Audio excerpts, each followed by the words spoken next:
ფაიერვერკები დღეს ქართველი ხალხისთვის დარჩა ერთადერთი თავდაცვის საშუალებად იმ არაიდენტიფიცირებადი და არაუფლებამოსილი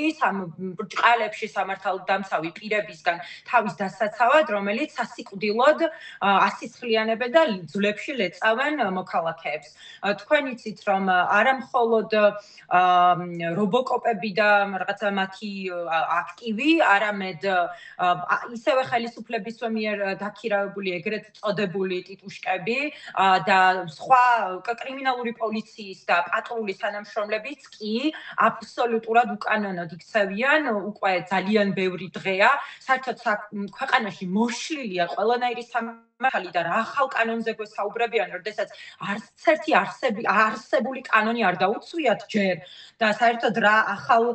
რეგულაციებზე გვესაუბრებიან, როდესაც არც ერთი არსებული რეგულაცია თუ დადგენილება არ შეუსრულებიათ არა მხოლოდ ვთქვათ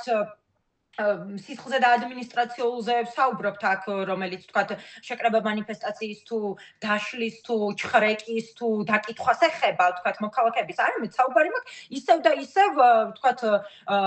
რითაც შეფუთავენ ახლა ხო ამ კანონის შემოღებას ვსაუბრობ, ისევ და ისევ ცხოველების კეთილდღეობაზე,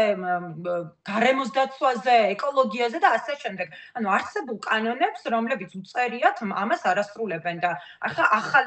კანონს შემოიღებენ და ამით აპირებენ, რომ ვთქვათ, დაიცვან ცხოველების კეთილდღეობა, გარემო, ეკოლოგია და ადამიანები? ანუ აქეთ ვართ ჩვენ მათგან დასაცავი დღეს და ყველანაირი მსგავსი ინიციატივა არის ფარისევლობა, კიდევ ერთხელ ვიტყვი, თვალებში ნაცრის შეყრა,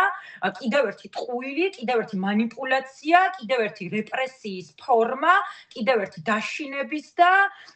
დიქტატურის და ტერორის დამყარების მცდელობა ქვეყანაში. ეს არ ემსახურება არაფერს კარგს და არავის კეთილდღეობას აბსოლუტურად.